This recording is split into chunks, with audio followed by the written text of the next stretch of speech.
Hello dear brothers and sisters, welcome to Sahastra IAS. આશા રાખી રહ્યો છું કે આપ સૌ ભાઈઓ બહેનોની તૈયારી ખૂબ સરસ રીતે થઈ રહી હશે. આપ લોકો મન લગાવી ખુદની ક્ષમતા પર વિશ્વાસ રાખી અને પોતાની તૈયારી કરી રહ્યા હશો. જે કોઈ પણ ભાઈઓ બહેનો 20 ઓક્ટોબરથી શરૂ થતી ક્લાસ 1-2 ની મેન્સ આપી રહ્યા છે, યસ, એમાંથી 99% બધાને ક્લિયર છે. દિવસમાં એકાદી વખત તો એવો વિચાર આવતો જ હશે કે શું થશે મેન્સની અંદર. તો હું તમને કહી દઉં કે તમે એકલા નથી. આની અંદર 99% વિદ્યાર્થીઓમાં સમાવિષ્ટ છે. જે વ્યક્તિ આ એક્ઝામમાં આગળ જતા ટોપર બનશે, રેન્ક 1, રેન્ક 2, રેન્ક 5, રેન્ક 10 લઈને આવશે, ક્લિયર છે, એ લોકોને પણ ક્લિયર છે આ જ પોઝિશન હશે. ક્લિયર? તો બધા સરખા જ રહેવાના છીએ, એટલે કોઈ ટેન્શન લેવાનું જ નથી. બધાને GS1 નું પેપર સરખું જ આવવાનું છે. બધાને GS2 માં સેમ જ ક્વેશ્ચન આવવાના છે. એક સરખા જ ક્વેશ્ચન હશે. બધાનું એસેસમેન્ટ સેમ જ થવાનું છે. ક્લિયર? તો પછી ક્લિયર છે, ફોકસ ક્યાં હોવું જોઈએ? બધા એક જ લાઈન ઉપર છીએ, તો અવર ફોકસ શુડ બી ઓન કે ભાઈ મારા માર્ક્સ કેમ વધારે આવે. ઓન એન એવરેજ, લેટ્સ સે ફોર એક્ઝામ્પલ, કોઈ ક્વેશ્ચનમાં સ્ટુડન્ટ્સને 5 માર્ક મળતા હોય તો ત્યાં મારો એવો પ્રયત્ન થવો જોઈએ કે મને ત્યાં 6 મળે, 6.5 મળે. ઓન એન એવરેજ 7 મળતા હોય તો ત્યાં મને 8 મળે, 7.5 મળે. એક અડધા માર્ક માટે લડવાનું છે અલ્ટિમેટલી. ક્લિયર છે? અને મેં તમને અગેન કીધું હતું કે તમે પાસ થશો, પાછળના રેન્કે પાસ થશો, કોઈ મતલબ નથી. કોઈ એટલે કોઈ મતલબ નથી. જિંદગી કટ રહી હોગી બટ જી નહીં પાઓગે. આ વાસ્તવિકતા છે. પૈસો બધું આવતું હશે, પણ જે જિંદગીનો ચાર્મ રહેશે ને એ નહીં રહે. તો અલ્ટિમેટલી આ 20 દિવસની અંદર તમારું માઇન્ડસેટ તમે કેવું રાખો છો એ નક્કી કરશે. તમે અત્યારે જો એ વિચાર હાવી થઈ ગયો કે શું થશે, તો યાદ રાખજો, એ નેગેટિવ વિચાર તમારી દિવસની 2, 4, 5 કલાક બગાડી દેશે. તમારે ફોકસ એના પર કરવાનું છે કે yes, Gujarati paper 80 marks, English paper 85 marks, GS1 75, GS2 80, GS3 84, એસે 90. ફોકસ આ રીતે રાખો, વોટેવર તમારી સ્કિલ મુજબ. ક્લિયર છે? અને એ વિચારો કે જો જીતી ગયા, હારના ડર ઉપર ફોકસ કરશો ને તો એ ડર જ હાવી થશે. પણ focus should be on winning. જીતી ગયા તો શું કરીશું? ડીવાયએસપી બની ગયા તો એક વસ્તુ વિચાર કરો, ડીવાયએસપી બની ગયા તો તમારું એકનું નહીં, મમ્મી, પપ્પા, ભાઈ, બહેન બધાનું જીવન બદલાઈ જશે.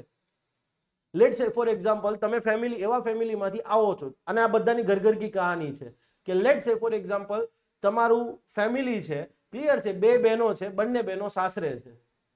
તમે મેલ અથવા ફિમેલ કોઈ ફરક નથી પડતો, પણ લેટ્સ સે for example you become a DYSP. જિંદગીમાં કોઈ દી બેનના સાસુ સસરા છે ને, બેનની સામે ઊંચી અવાજે વાત નહીં કરે, જીજાજીને હિંમત નહીં થાય, અથવા ડેપ્યુટી કલેક્ટર બની ગયા તો કે સાલું આ કરાય નહીં હો, મારો હાડો અથવા મારા હાડી ટાટિયા તોડી નાખશે. આ જસ્ટ ખાલી, અને આ વાસ્તવિકતા છે મિત્રો. આજુબાજુની સોસાયટીમાં તમારા મા બાપ નીકળશે ને, ક્લિયર છે, અરે આવો આવો ચા પાણી કરો, તો focus should be on winning, not on losing.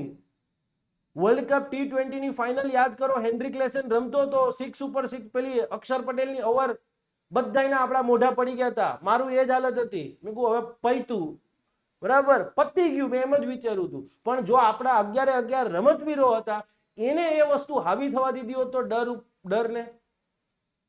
પણ કમાલ થયો.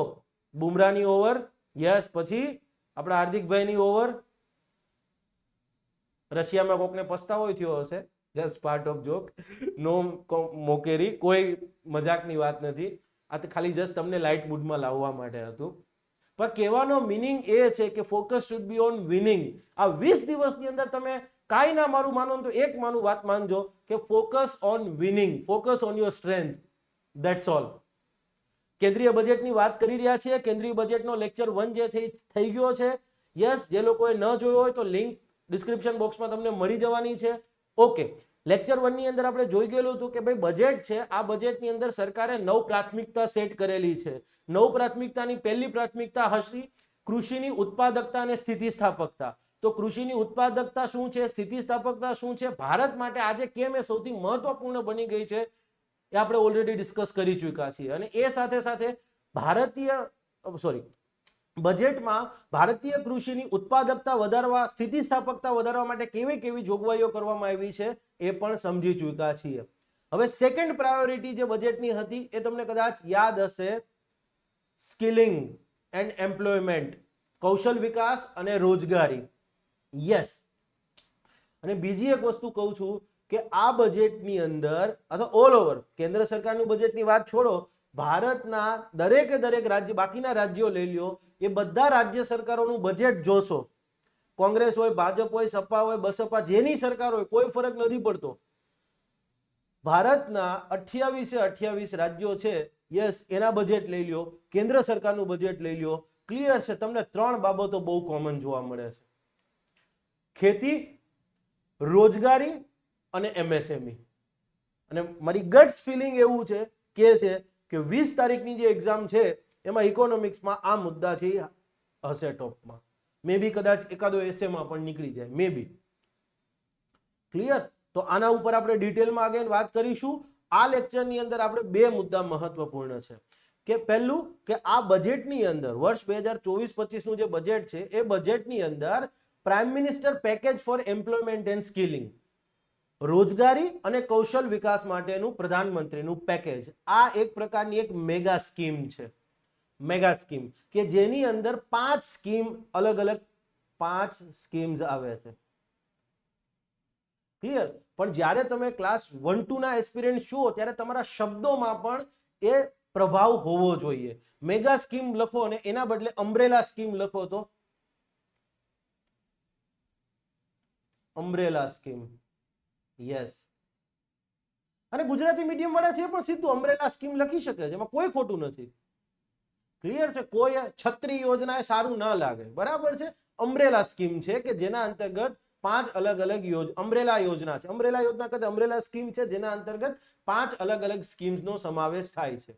આ 5 સ્કીમ કઈ છે, ક્લિયર છે, એની વાત તો કરીશું જ, પણ એ પહેલા આપણે ભારતના સ્કિલ ડેવલપમેન્ટ કાર્યક્રમો છે તો ભારતનું જે સ્કિલ ડેવલપમેન્ટની કામગીરી છે એના પડકારો શું છે, ચેલેન્જીસ શું છે એ સમજીશું અને પછી સ્ટેપ બાય સ્ટેપ જોઈશું કે આ જે તે સરકારના કાર્યક્રમો છે, ક્લિયર છે, કેટલે અંશે સ્કિલ ડેવલપમેન્ટ માટે હેલ્પફુલ થવાના છે. ક્લિયર? તો આ PM package for employment and skilling એ પણ મેઇન મુદ્દો છે આપણા આ લેક્ચરનો. અને એ સિવાય ભારતના જે સૌથી પહેલા આપણે સમજવાનું છે કે ભારતના સ્કિલ ડેવલપમેન્ટ પ્રોગ્રામ છે, ક્લિયર છે, એના પડકારો શું છે, ચેલેન્જીસ.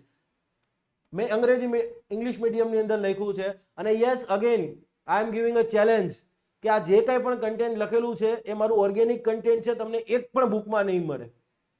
ક્લિયર છે? એટલે કોઈ એવું ના સમજતા કે સાહેબે સીધું ઇંગ્લિશ મીડિયમનું કોપી માર્યું છે. તમારે ગૂગલમાં રિવર્સ સર્ચ કરી લેજો, છૂટ છે.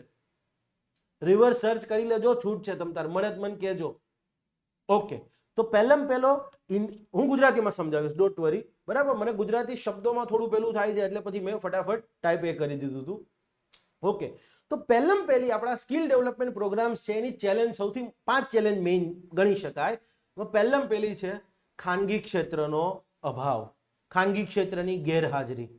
આજે તમે સ્કિલ ડેવલપમેન્ટ કાર્યક્રમની વાત કરો છો તો સ્કિલ ડેવલપમેન્ટની વાત આવે તો આપણી આગળ સ્ટાન્ડર્ડ જવાબ છે આઈટીઆઈ. ક્લિયર છે? યસ. ખાનગી ક્ષેત્રની ગેરહાજરી, ગુજરાતી લખી દો, આઈટીઆઈ જ આવશે. અથવા તો લેટ સે ફોર એક્ઝામ્પલ પ્રધાનમંત્રી કૌશલ વિકાસ કેન્દ્ર કેવી કે ગામડા લેવલ ઉપર કેવી કે છે, અને ત્યાં તો મેઇન બહુ બેઝિક સીવણની એ જ બધી વાતો છે, કોઈ ઇન્ડસ્ટ્રી લેવલની સ્કિલ તો આપવામાં નથી આવતી. તો ઇન્ડિયામાં ક્લિયર છે સ્કિલ ડેવલપમેન્ટની એક પડકાર થયો કે ભાઈ સ્કિલ ડેવલપમેન્ટની કામગીરીમાં ખાનગી ક્ષેત્ર છે એ ગેરહાજર છે. અને માટે સ્કિલ ડેવલપમેન્ટની જે કામગીરી છે એનું મોટા ભાગનું ભારણ છે, બર્ડન જે છે એ કોના ઉપર આવે છે? પબ્લિક સેક્ટર પર આવે છે. અને public sector means ITI, industrial training institutes, ઔદ્યોગિક તાલીમ સંસ્થાનો. યસ. અને હું જ્યારે પ્રાઇવેટ સેક્ટરની વાત કરું છું તો જે કેટલીક પેલી પ્રાઇવેટ આઈટીઆઈ ખુલે છે એની વાત નથી કરતો. હું જ્યારે તમને પ્રાઇવેટ સેક્ટરની વાત કરું છું તો લેટ્સ સે for example you go in Europe, you go in US, બરાબર છે? તો ત્યાં કેવું છે, લેટ્સ સે ફોર એક્ઝામ્પલ યુએસ ની અંદર સૌથી મોટી ઓટોમોબાઈલ કંપની છે જનરલ મોટર્સ. તો જનરલ મોટર્સ છે, ક્લિયર છે, એના પોતાના પણ એક સ્કિલ ડેવલપમેન્ટ સેન્ટર્સ છે કે જ્યાં વ્યક્તિ છે ઓટોમોબાઈલ એન્જિનિયરિંગમાંથી આવે છે તો એ વ્યક્તિ ત્યાં જઈ શકે છે, સ્કિલ ગેટ હિમ ઓર હર સ્કિલ્ડ, બરાબર છે, અને જે તે સ્કિલ છે એ મેળવી શકે છે, જનરલ મોટર્સમાં કામ મળશે. ક્લિયર છે? યસ. તો કહેવાનો મિનિંગ આ છે કે ઇન્ડિયામાં એ વસ્તુ હજી જોવા નથી મળતી. તો આપણે ખાનગી ક્ષેત્રને પ્રોત્સાહન આપવું પડશે. Do open your own skill development centres. તમે તમારા પોતાના સ્કિલ ડેવલપમેન્ટ સેન્ટર્સ કાર્યરત કરો. અને ક્યારે કહી શકાય કે પોલિસી સામે એવી જોશે. તમે ઇન્ડસ્ટ્રીને છૂટ આપો કે ભાઈ જે કોઈ પણ ઇન્ડસ્ટ્રી પોતાનું સ્કિલ ડેવલપમેન્ટ સેન્ટર શરૂ કરશે અને રોજગારી આપશે તો એમાં જે ખર્ચ થશે એને ઇન્કમ ટેક્સમાં બાદ મળશે, કોર્પોરેટ ટેક્સમાં બાદ મળશે. કોઈ પ્રાઇવેટ ઇન્વેસ્ટર એમનેમ નહીં આવે. તો સૌથી એક પડકાર આપણો ખાનગી ક્ષેત્રની ગેરહાજરી છે. ઓકે, બીજો પડકાર છે કે આપણે જે વોકેશનલ એજ્યુકેશનની વાત કરીએ છીએ, ક્લિયર છે, વ્યવસાયલક્ષી શિક્ષણ એ બહુ મર્યાદિત છે. મર્યાદિત વ્યવસાય લક્ષી શિક્ષણ. તમે સ્કૂલથી લઈ અને શરૂઆત કરો તો સ્કૂલથી લઈને કોલેજ સુધી જઈએ છીએ, માત્ર એક જ વસ્તુ પ્રોમિનન્ટ છે અને ધેટ ઇઝ રોટ લર્નિંગ, ગોખણ પટ્ટી. યસ. આજે હું મારી પર્સનલ વાત કરું, કોઈનું બીજાનું કહેવાય નથી જતો કે હું મારી પર્સનલ વાત કરું તમને તો હું સિવિલ એન્જિનિયર બન્યો, ક્લિયર છે, my academics grade were excellent, બરાબર, બહુ સારા ગ્રેડ્સ હતા, તમે ખુદ ચેક કરી શકશો, ક્લિયર છે. બટ અને હું જીટીયુમાં સેકન્ડ બેચમાં હતો. અત્યારે જેમ જીટીયુમાં આપી દે છે 10માંથી 10 એવું નહોતું થતું. અને સિવિલમાં મિકેનિકલમાં તો ખાસ ન થાય. ઇલેક્ટ્રિકલની અંદર સિવિલ, મિકેનિકલ, ઇલેક્ટ્રિકલ અમારા ટાઈમમાં કોઈ વ્યક્તિને 8.5 હોય તો એ ટોપમાં આવતો હોય, 9 હોય તો ટોપમાં આવતો હોય, and my range was in between them. છતાં પણ હું એમ કહી શકું કે એઝ અ સિવિલ એન્જિનિયરને ફિલ્ડ પર શું કરવું જોઈએ એનું મને ઝીરો નોલેજ હતું. જ્યારે મેં એન્જિનિયરિંગનું છેલ્લું પેપર પૂરું કર્યું, ગ્રેડ આવી ગયા. સેમ ફોર ઇલેક્ટ્રિકલ એન્જિનિયર, એક બેઝિક વાયરિંગ નહીં કરી શકે. Same for mechanical, same for automobile. વાસ્તવિકતા છે. બીકોમ થયેલો વ્યક્તિ હશે અથવા એમકોમ થયેલો વ્યક્તિ હશે, એને બેઝિક નામું લખવાની વાત હશે ઇન્ડસ્ટ્રીમાં નહીં આવડે. કેમ? તો આપણે તો રોટ લર્નિંગ પર જ વાત કરીએ છીએ, ગોખણ પટ્ટી. વ્યવસાયલક્ષી શિક્ષણ ક્યાં છે? નથી. તો એ પણ એક બહુ મોટો પડકાર છે. ઓકે, નેક્સ્ટ પડકાર છે આપણી જે આઈટીઆઈ છે, ઔદ્યોગિક તાલીમ સંસ્થાનો છે, તો એમાં જે કોર્સ ભણાવવામાં આવે છે એ આઉટ ઓફ ડેટેડ છે. એ તારે જૂના જમાનાના કોર્સો હજી ચાલ્યા જ રાખે છે. આઈટીઆઈ કરો, શેમાં જવું છે? સિવિલમાં, તો કે ચલો પ્લાસ્ટર આમ થાય, બરાબર છે, ઈંટો બીટો આ રીતે ગોઠવવાની, ઓકે, બરાબર. ઇલેક્ટ્રિકલમાં જવું છે તો ઓકે, ટીવી આમ રિપેર થાય, ફ્રીજ આમ રિપેર થાય, પંખા આમ રિપેર થાય, એસી આમ રિપેર થાય. એ બાબા આદમના જે કોર્સ ચાલે છે, બરાબર, આઉટ ઓફ ડેટેડ કોર્સિસ જે છે, અભ્યાસક્રમ છે એ જૂનો છે. અને આગળ જતા ક્લિયર છે આઈટીઆઈ જે છે, ક્લિયર છે, એમાં ઇન્ફ્રાસ્ટ્રક્ચર પણ એટલું સ્ટ્રોંગ નથી, બરાબર, લિમિટેડ ઇન્ફ્રાસ્ટ્રક્ચર છે, લિમિટેડ ઇન્ફ્રાસ્ટ્રક્ચર. અને જ્યારે હું ઇન્ફ્રાસ્ટ્રક્ચરની વાત કહું છું ત્યારે ફિઝિકલ અને સોફ્ટ ઇન્ફ્રાસ્ટ્રક્ચર. ફિઝિકલ ઇન્ફ્રાસ્ટ્રક્ચર એટલે શું? તો કે લેટ્સ સે ફોર એક્ઝામ્પલ, આજે તમે સમજો કે આઈટીઆઈ ની અંદર લોકોને ટીવી રિપેરિંગ અથવા ઇલેક્ટ્રોનિક્સ ઉપકરણોનું રિપેરિંગ કરતા શીખવાડવું છે. તો પહેલા તો ન્યાય વસ્તુ હોવી જોઈએ ને. એલઈડી રિપેર કરતા શીખવાડવું તો પહેલા ત્યાં એલઈડી હોવું તો જોઈએ ને એટલું. તમે લેટ સે ફોર એક્ઝામ્પલ વ્હીકલ રિપેરિંગની વાત કરો છો તો જૂના જમાના એન્જિન ચલાવો તો ન ચાલે, નવા ઉપકરણો પણ હોવા જોઈએ. અને ઉપર જતા હું જ્યારે સોફ્ટ ઇન્ફ્રાસ્ટ્રક્ચરની વાત કરું છું, હોપફુલી તમે બધા મેઇન્સ વાળા છો તો આનો ડિફરન્સ તો ખબર જ હશે, હું એવું માની રહ્યો છું, બરાબર. યસ, તો ફિઝિકલ ઇન્ફ્રાસ્ટ્રક્ચર એટલે ઉપકરણોની વાત કરે છે અને સોફ્ટ ઇન્ફ્રાસ્ટ્રક્ચર એટલે સ્કિલ્ડ અથવા ક્વોલિફાઈડ સ્ટાફ.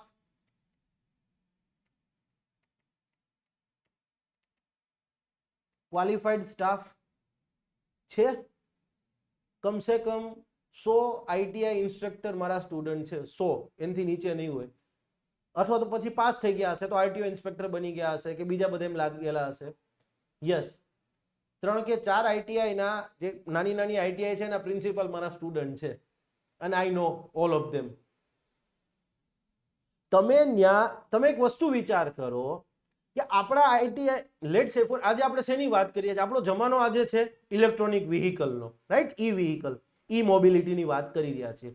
તો હવે એક વસ્તુ વિચાર કરો કે આઈટીઆઈમાં તમે એક જૂના petrol engine, diesel engine, CI engine, SI engine, mechanical ને ઓટોમોબાઈલ વાળાને ખબર પડી ગઈ હશે સીઆઈ એસઆઈ, પણ જૂના જમાનાના એન્જિનો ચલાવી રાખો છો કે એન્જિન આમ રિપેર થાય ને આમ થાય તો એ ચાલશે? તમારે શું શીખવાડવું પડશે? યસ, ઇલેક્ટ્રોનિક વાહન આ રીતે રિપેર થાય. ક્લિયર? તો તમારે શીખવાડવું હશે તો પેલા ઇલેક્ટ્રોનિક ઇક્વિપમેન્ટ પણ જોશે, એન્જિનિયરિંગ. યસ, અને સાથે સાથે એને રિપેર કરી શકે એવો સાહેબને તો આવડવું જોઈએ ને. ઇકોનોમિક્સ ભણાવવા આવી જાય પછી તમે પંચવર્ષીય યોજનાઓ, ખેતીના પાકો, વરસાદની જ વાતો કરો તો એનો શું મિનિંગ છે? તો there must be a qualified staff as well as a up to dated equipments. તમારે જે ભણાવવાનું, તમે એક વસ્તુ વિચાર કરો, આઈટીઆઈ કરીને વ્યક્તિ ફિલ્ડમાં જવાનો છે. હવે ફિલ્ડમાં જે વસ્તુ એને કામ આપશે, જે એને કામ કરવાનું છે એ તમારે શીખવાડવું પડશે ને. તમે જૂના જમાનાનું શીખવાડો તો શું મિનિંગ છે? નથિંગ, કોઈ મિનિંગ નથી. ક્લિયર છે? તો આ પણ એક બહુ મોટી ચેલેન્જ છે. ઓકે, હવે આવું કેમ થાય છે? બરાબર, આના માટેનું આ રીઝન છે. કદાચ તમે એને કારણ જાણવું હોય તો આના માટેનું કારણ આ છે કે ઇન્ડિયાની અંદર આપણા જે સ્કિલ ડેવલપમેન્ટ પ્રોગ્રામ્સ છે એને ઇન્ડસ્ટ્રી સાથે અલાઇન થયેલા નથી, ઇન્ડસ્ટ્રી સાથે એનું જોડાણ નથી. યુ ગો ઇન ચાઇના, ચાઇનામાં જેટલા બી સ્કિલ ડેવલપમેન્ટ પ્રોગ્રામ્સ ચાલે છે, જેટલા બી સ્કિલ ડેવલપમેન્ટ ઇન્સ્ટિટ્યુશન્સ છે, એને ચાઇનાની મોટી મોટી કંપનીઓ સાથે જોડાણ છે. કે લેટ સે ફોર એક્ઝામ્પલ આઈટીઆઈ છે આપણે અહીંયા, લેટ સે ફોર એક્ઝામ્પલ અમદાવાદની અંદર મોટી આઈટીઆઈ ગણી શકાય, આપણે એવું માનીએ? યસ, માની શકાય. તો હવે અમદાવાદ આઈટીઆઈની અંદર ક્લિયર છે જે કંઈ પણ ભણાવવામાં આવે છે, માનો ઓટોમોબાઈલ લેવલ ઉપર, તો એને ઓટોમોબાઈલ કંપનીઓ જે છે એની સાથે જોડાણ કરી દો ઓલ ઓવર બધા કોર્સિસની અંદર, કે જેથી આપણે ખબર પડે કે ઇન્ડસ્ટ્રીમાં આવા આવા પ્રકારના પ્રોબ્લેમ્સ છે. ક્લિયર છે?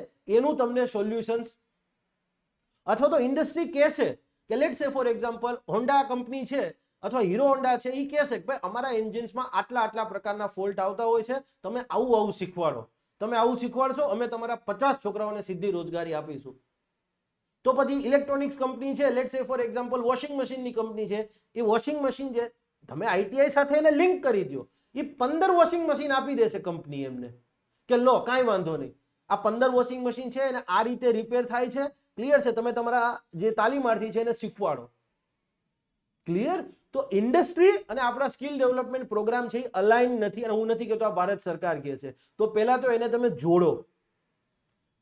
અને એમ પૂછે કે એક ઉદાહરણ આપી શકાય કે ઇલેક્ટ્રોનિક્સનું ઉત્પાદન કરતી કોઈ કંપનીને ક્લિયર છે કોઈ આઈટીઆઈ સાથે જોડાણ કરી દેવાનું કે જેથી કંપનીમાં, ઉદ્યોગોમાં, ઇન્ડસ્ટ્રીની અંદર જે પ્રોબ્લેમ આવે છે એ પ્રોબ્લેમ, યસ, ઓલું તો આઈટીઆઈમાં ભણીને ગયો હોય કે હા ભાઈ ફ્રન્ટ લોડ, ટોપ લોડ વોશિંગ મશીન આ રીતે રિપેર થાય. હવે અત્યારે બધા વોશિંગ મશીન આવી ગયા, ફ્રન્ટ લોડ, ટોપ લોડ એટલે ઉપરથી કપડાં નાખવાના, ફ્રન્ટ લોડ એટલે આગળથી કપડાં નાખવાના. બેની ટેકનોલોજી ડિફરન્ટ છે. તો શીખીને ગયો છે ટોપ લોડ ને માર્કેટમાં આવ્યો તો એને તો રિપેર કરવાનું છે ફ્રન્ટ લોડ, ચોથી આવડે. ખ્યાલ આવ્યો? આ બહુ મોટો પડકાર છે, સાયલન્ટ અણુબોમ્બ છે, સાયલન્ટ પેન્ડેમિક છે. બેરોજગારી યાદ રાખજો, આ કોઈ સામાન્ય વસ્તુ નથી. Yes, okay.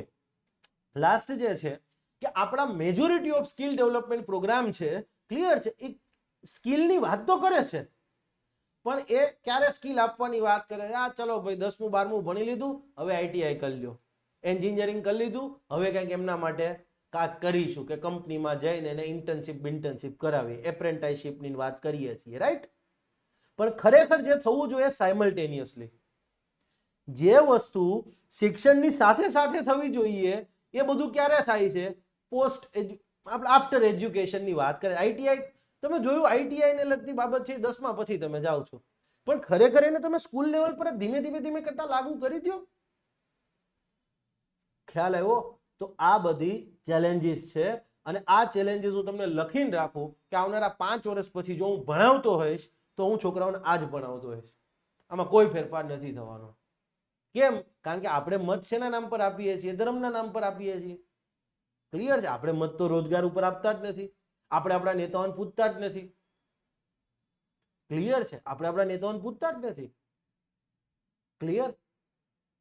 તો ચલો move out of the politics. આ તમને ચેલેન્જીસ પૂછે મેઇન્સની અંદર, તો આ 5 ચેલેન્જીસ છે, યાદ રાખજો.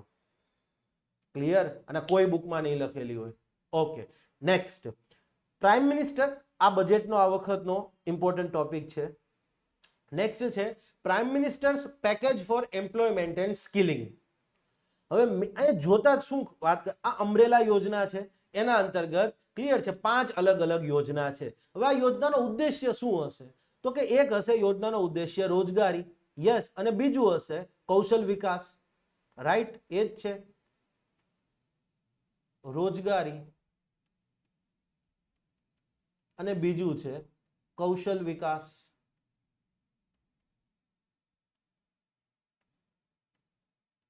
યસ, 5 માંથી 3 યોજના છે એ રોજગારી પણ ફોકસ કરે છે. 3 એમ્પ્લોયમેન્ટ લિંક્ડ ઇન્સેન્ટિવ્સ અથવા એમ્પ્લોયમેન્ટ લિંક્ડ સ્કીમ. સમજાવું છું હમણાં શું. 5 માંથી PM package for employment and skilling છે, એ અમ્બ્રેલા સ્કીમ છે, જેના અંતર્ગત 5 અલગ અલગ યોજના આવે છે. એ 5 માંથી 3 યોજના રોજગારી પર ફોકસ કરે છે, 2 યોજના છે યસ એ કૌશલ વિકાસ પર ફોકસ કરે છે. સ્ટેપ બાય સ્ટેપ જોઈશું. ક્લિયર છે? યસ.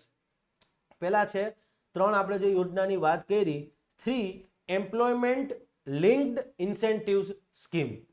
હવે જો ઇન્સેન્ટિવ સ્કીમ્સ નામ જ સૂચવે છે કે ભાઈ પ્રોત્સાહક યોજના હશે, કંઈક પ્રોત્સાહન આપતી યોજના હશે. યસ. તો પ્રશ્ન એ થાય ક્યારે પ્રોત્સાહન મળશે, તેનો જવાબ તમને આગળ જો. એમ્પ્લોયમેન્ટ લિંક્ડ, કે રોજગારીનું સર્જન થાય પછી પ્રોત્સાહન, જે કંઈ પણ સહાય મળવા પાત્ર છે એ મળવા પાત્ર રહેશે. રોજગારીના સર્જન થયે અથવા રોજગારીનું સર્જન થશે, ક્લિયર છે, પછી જ જે કંઈ પણ સરકાર દ્વારા જે સહાય આપવામાં આવતી હશે એ સહાય અપાશે. હવે એ ટાઈમ જતો રહ્યો કે સરકાર પહેલા સહાય આપી દેતી પછી કહેતી ચલો હવે તમે રોજગારીનું સર્જન કરશો. ના, સરકારે હવે એકાઉન્ટેબલ થઈ ગઈ છે, ઉત્તરદાયિત્વ સુનિશ્ચિત કરી રહી છે કે તમારે સરકારની યોજનાનો લાભ જોતો હોય તો પહેલા તમે ડિલિવર કરો અને પછી તમને સહાય મળશે. માનો કે આપણે પીએલઆઈ સ્કીમ છે, એ શું છે? Production linked incentives. સરકારે તમને કીધું છે કે તમે ભારતમાં ઉત્પાદન કરશો, ક્લિયર છે, ચીજવસ્તુઓનું જે ભવિષ્યલક્ષી ચીજવસ્તુઓ છે એનું ઉત્પાદન ભારતમાં કરો. તમે એક્સપોર્ટ કરશો તો એક્સપોર્ટ ઉપર જે તમે ડ્યુટી લાગશે એની અંદર જે લાગેલી હશે, ક્લિયર છે, ઓવરઓલ એના તમને 4% રિબેટ મળી જવાના છે. ક્લિયર? તો શું કીધું? ઉત્પાદન કરશો પછી જ તમને એનો રિબેટ મળશે જે એક્સપોર્ટ કરશો એમાં. તો પ્રોડક્શન લિંક્ડ ઇન્સેન્ટિવ્સ, એમને સીધું ઇન્સેન્ટિવ્સ નહીં, પહેલા કામ કરો પછી જે કાંઈ પણ પૈસા મળવાના છે એ મળશે. તો અહીંયા સરકારે શું કીધું? આ 3 યોજના લેવી છે, એનો ઉદ્દેશ્ય શું છે? રોજગારીનું સર્જન કરવાનો તો છે જ, મેં કીધું એમ 3 રોજગારીનું સર્જન કરવા માટે છે, પણ એ રોજગારીનું સર્જન થશે પછી જ સરકાર તરફથી જે મળવા પાત્ર લાભ હશે, સહાય હશે, ક્લિયર છે, એ લાભ મળશે. ક્લિયર થઈ ગઈ વસ્તુ? ચલો, પહેલી છે અને ત્રણેયના નામ આવા જ છે. ELI મતલબ એમ્પ્લોયમેન્ટ લિંક્ડ ઇન્સેન્ટિવ્સ સ્કીમ એ ફર્સ્ટ ટાઈમર્સ. બીજીનું નામ જોશો ને તો આવું છે ELI scheme B employment linked scheme B job creation in manufacturing. સારું છે, આમાં કંઈક કૌશલ ને આ તેના ફલાણા ઢેકણા ને એવા નામ ના રાખ્યા હો ભાઈ. ઓકે, ત્રીજીનું નામ એવું જ છે. ત્રીજી યોજના જોશો તો એનું નામ employment linked scheme C supporters to employers. આવા જ નામ છે 3ના. યસ, તમારે 2 જ યાદ રાખવાની છે, ડોન્ટ વરી. ફર્સ્ટ 2 જે છે એ જ યાદ રાખવાની છે. અને યસ, અગેન કહું છું, લગભગ ગુજરાતના એક પણ કે ઇવન ઇન્ડિયા લેવલ પર તમે બજેટ જોઈ લેજો, આને કોઈએ ટચ પણ નહીં કર્યું હોય, અથવા કર્યો હશે તો વાંચી ગયા હશે, કાંઈ ખબર નહીં પડી હોય, નહીં પડ્યું એટલે નહીં જ પડ્યું હોય. હું આજે લેક્ચર લઈ રહ્યો છું, 15 મિનિટ 20 મિનિટ જેટલી લેક્ચરની થઈ ગઈ. જ્યારે હું સ્ટાર્ટ કરતો હતો ત્યારે મને એમ થતું કે યાર હું ડિલિવર કરી શકીશ કે નહીં. યસ, એવું કોમ્પ્લેક્સ છે, પણ તમારે ચિંતા નથી કરવાની. મેં બહુ સિમ્પલ ભાષામાં લખીને આપ્યું છે અને એને હું થોડો સમજાવીશ, બરાબર છે, પ્રોપરલી. હવે નામ જ તમને સૂચવે છે, જો ELI employment linked incentive scheme, ABCD નો A, યસ, અને ફર્સ્ટ ટાઈમર્સ, પહેલી વખત. હવે આ કીવર્ડ છે તમારા માટે, ફર્સ્ટ ટાઈમર્સ. ફર્સ્ટ ટાઈમર્સ નો મીનિંગ અહીંયા છે પ્રથમ વખત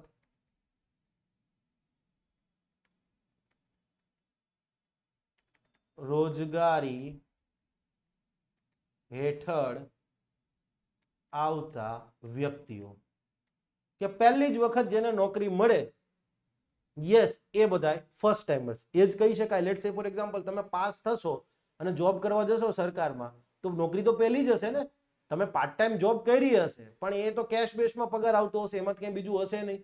યસ, તો ELI સ્કીમ એ ફર્સ્ટ ટાઈમર્સ. અગેન ધ્યાન રાખો, આ યોજના શેના માટે છે? રોજગારીના સર્જન માટે છે. ક્લિયર છે? રોજગારીનું સર્જન થશે તો શું કરશે સરકાર? જે છે એ લાભ આપશે, પૈસા આપશે.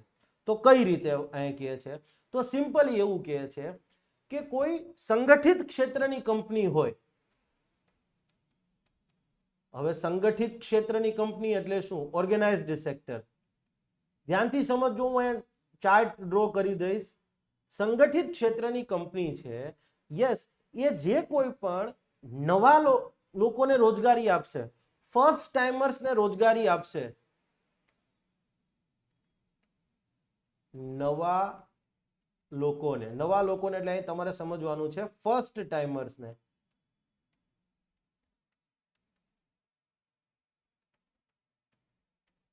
રોજગારી આપશે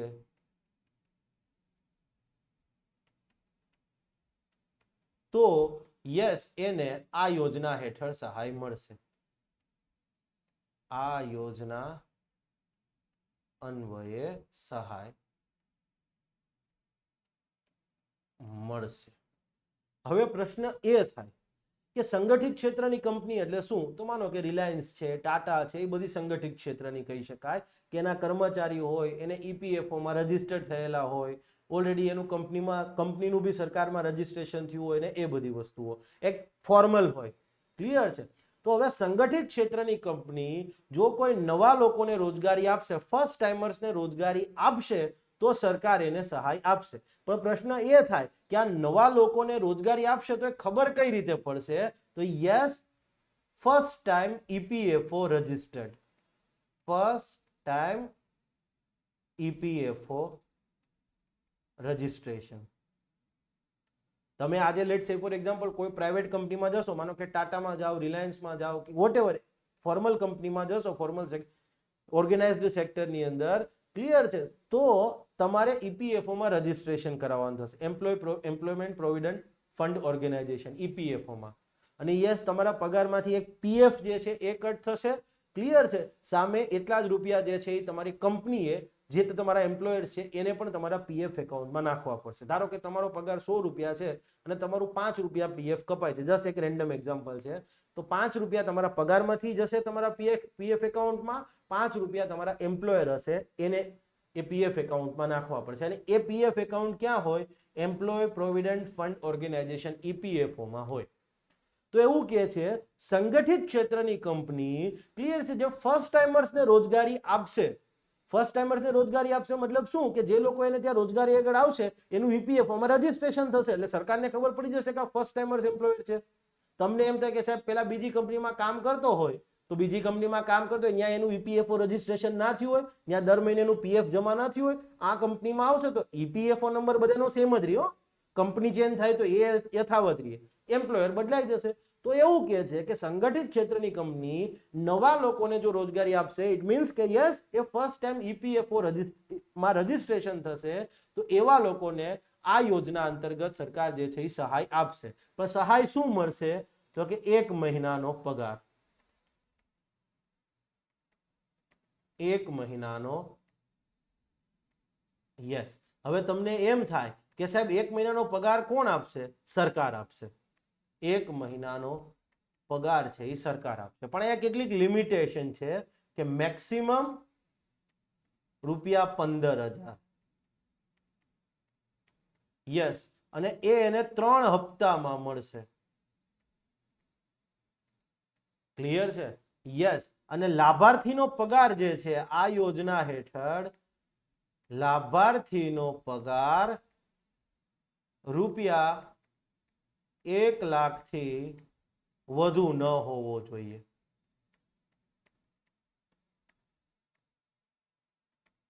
સરકારે અહીંયા કીધું ઓર્ગેનાઇઝડ કંપનીઓને કે તમે લોકોને રોજગારી ઉપર આપો. ક્લિયર છે? એનો જે એક પગાર છે એ અમે આપી દઈશું પહેલા વર્ષે. 1 મહિનાનો પગાર પહેલા વર્ષમાં. 1 મહિનાનો જે પગાર થશે નકર તો કંપની આપવો પડે, પણ યસ પહેલા મહિનાનો પહેલા વર્ષની અંદર 1 મહિનાનો પગાર છે યસ એ અમે સરકાર આપશે. કોને આપશે? જે તે વ્યક્તિને ડાયરેક્ટ બેનિફિટ ટ્રાન્સફર થી મળી જશે. બરાબર છે? ફર્સ્ટ ટાઈમર્સ જે છે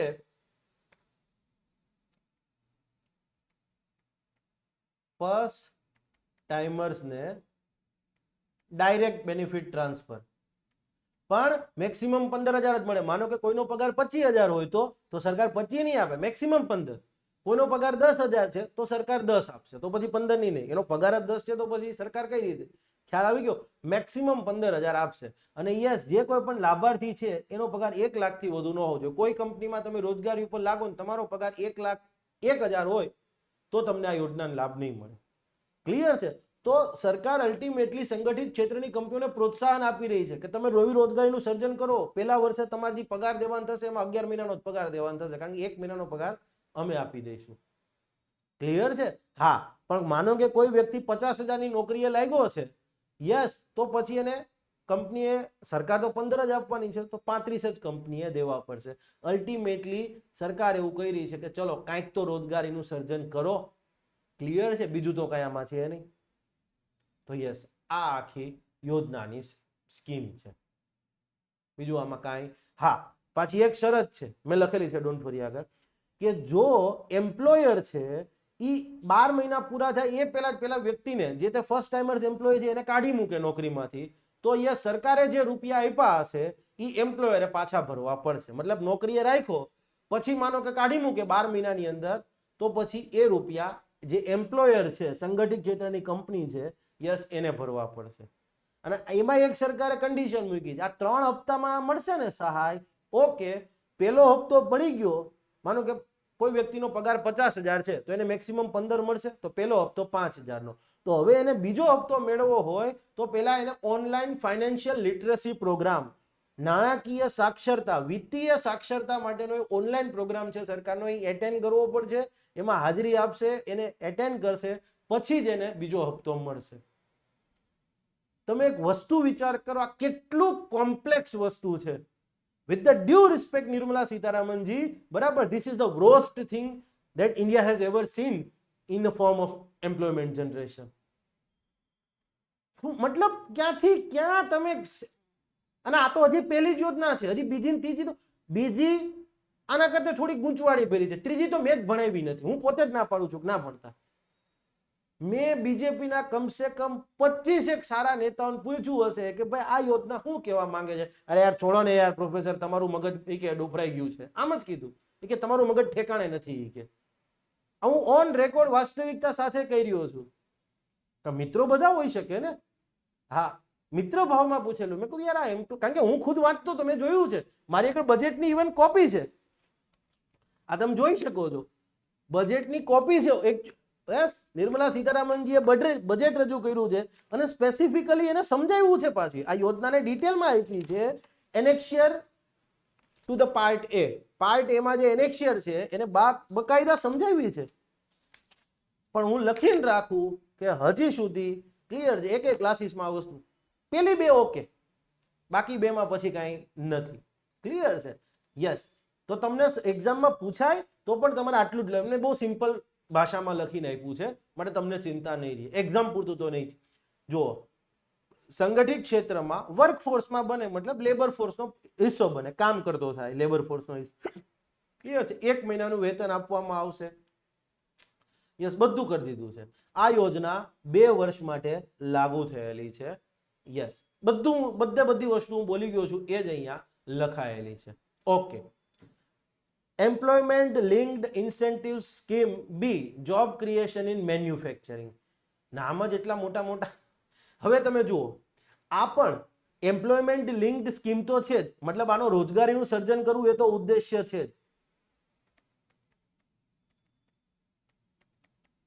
રોજગારીનું સર્જન એ એનો ઉદ્દેશ્ય છે, પણ અહીંયા સ્પેસિફિક સેક્ટર વાળી છે, મેન્યુફેક્ચરિંગ ક્ષેત્રમાં છે. જુઓ, જોબ ક્રિએશન ઇન મેન્યુફેક્ચરિંગ ક્ષેત્રમાં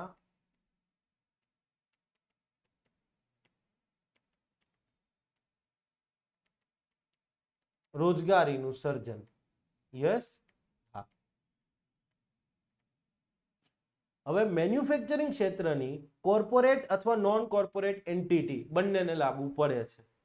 હવે કોર્પોરેટ ને નોન કોર્પોરેટ એન્ટિટી શું છે એમાં પડતા નહીં પ્લીઝ. સરકારે પણ કોઈ સ્પેસિફિકેશન નથી આપ્યું. યસ.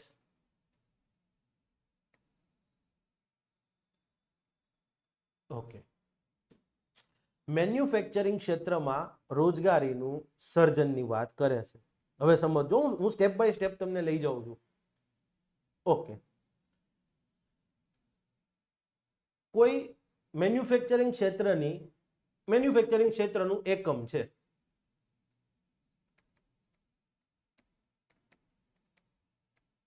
મેન્યુફેક્ચરિંગ ક્ષેત્રનું એકમ. હવે આ એકમ છે ને, પેલા તો એને લાભ ક્યારે મળશે? તો કે 3 વર્ષ અથવા એનાથી વધુ વર્ષથી એ ઈપીએફઓ માં રજીસ્ટર્ડ હોવું જોઈએ. 3 વર્ષ કે તેથી વધુ સમયથી ઈપીએફઓ માં નોંધણી. કોની? તો કે કર્મચારીઓની. આજે માનો કે લેટ્સ સે ફોર એક્ઝામ્પલ મેન્યુફેક્ચરિંગ ક્ષેત્રની બહુ મોટી કંપની આવે છે, માનો કે આજે ટેસ્લા આવી ગઈ, તો ટેસ્લા એને આનો લાભ નહીં મળે. ક્લિયર છે? યસ. મેન્યુફેક્ચરિંગ ક્ષેત્રનું એકમ છે, ક્લિયર છે, 3 વર્ષ અથવા એનાથી વધુ સમયથી, ક્લિયર છે, ઈપીએફઓ હેઠળ નોંધણી થયેલા એના જે કર્મચારીઓ છે. ધ્યાનથી સમજો, મેન્યુફેક્ચરિંગ ક્ષેત્રનું કોર્પોરેટ અથવા નોન કોર્પોરેટ એકમ ચાલે, ક્લિયર છે, પણ હવે આ મેન્યુફેક્ચરિંગ ક્ષેત્રનું એકમ છે, યસ, એમાં આવા એકમમાં 3 વર્ષ ઈપીએફઓ માં 3 વર્ષ કે તેથી વધુ સમયથી નોંધણી થયેલા કામગીરી કરતા રોજગારી હેઠળ હોય એવા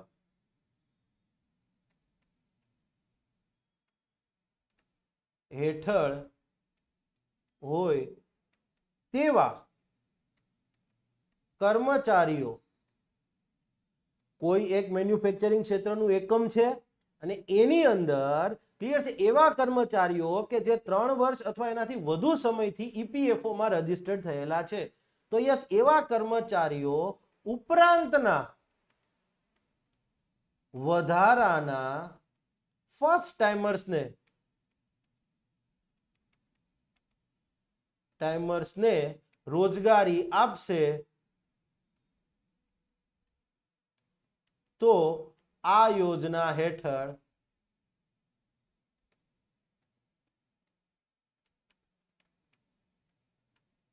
અન્વયે લાભ મળવા પાત્ર રહેશે.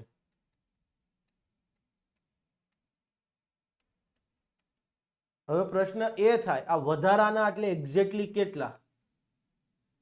આ વધારાના એટલે એક્ઝેક્ટલી કેટલા?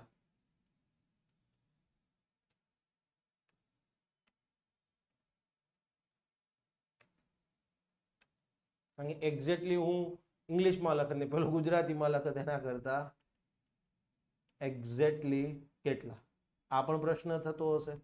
વિચાર કરો, આ યોજના હું તમને સમજાવી રહ્યો છું ત્યારે તમને ખુદને મગજમાં લોડ પડતો હશે, તો ઇન્ડસ્ટ્રીને એનો લાભ લેવાનો છે, કઈ રીતે લઈ શકે? યોજના જેટલી સિમ્પલ હોય એટલી સારી વસ્તુ છે. ક્લિયર? યોજના જેટલી સિમ્પલ હોય એટલી સારી વસ્તુ છે. તમે જે જિલ્લામાં જે તાલુકામાં રહેતા હો, ક્લિયર છે, એના સત્તાધારી પક્ષના કોઈ પણ મેમ્બર હોય, બરાબર છે, ડેલિગેટ હોદ્દો ધરાવતો, એમને પૂછજો કે આ યોજના 3 મને સમજાઈ દે એટલે હું માની જાઉં. નહીં થાય. તો હવે એવું કહે છે 50 અથવા એક્ઝેક્ટલી એટલે કેટલા? 50 કે 3 વર્ષથી ઈપીએફઓ માં રજીસ્ટર થયેલ કર્મચારીઓના 25%. બે પૈકી જે ઓછા હોય એ.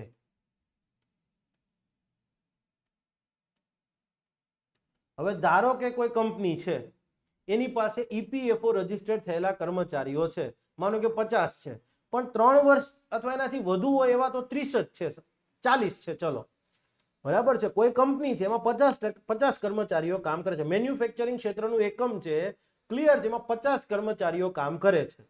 ઓકે, 50 ઈપીએફઓ રજીસ્ટર્ડ છે, પણ 3 વર્ષ અથવા એનાથી વધુ કેટલા છે? ઓકે, તો એમાં જોવામાં આવે છે કે 3 વર્ષ અથવા એનાથી વધુના ટાઈમથી ઈપીએફઓ માં રજીસ્ટર્ડ હોય એવા ક્લિયર 40 જ કર્મચારીઓ છે. ઓકે, તો હવે અહીંયા એવું થશે કે આવા મેન્યુફેક્ચરિંગ એકમે કાં તો 50 એવા ફર્સ્ટ ટાઈમર્સને રોજગારી આપવી પડશે, 50 અથવા તો આ 3 વર્ષથી ઈપીએફઓ માં રજીસ્ટર્ડ થયેલા છે એવા 40 ના 25% એટલે કે 10, કાં તો એ 50 જે ઓછા હોય એ કીધું, તો 50 અથવા તો એને આપણે નંબર લઈએ એવા, યસ, 25% લેખે, એ 10, તો જે ઓછા છે, તો એ હવે આવું મેન્યુફેક્ચરિંગ એકમ 10 નવા લોકોને રોજગારી આપશે, ક્લિયર છે, તો આ યોજના અન્વયે એને લાભ મળવા પાત્ર રહેશે. પ્રશ્ન એ થાય કે શું લાભ મળશે? શું લાભ મળશે? તો યસ, તો કે આવા કર્મચારી એન્ડ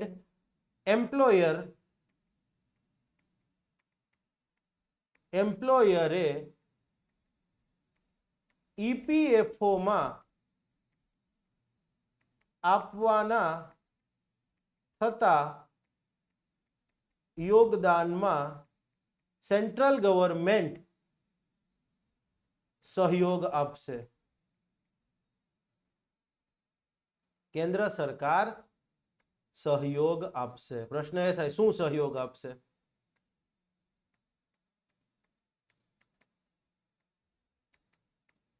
શું સહયોગ આપશે? આ કરવાનું નથી, પણ હું ખાલી તમને સમજાવી રહ્યો છું.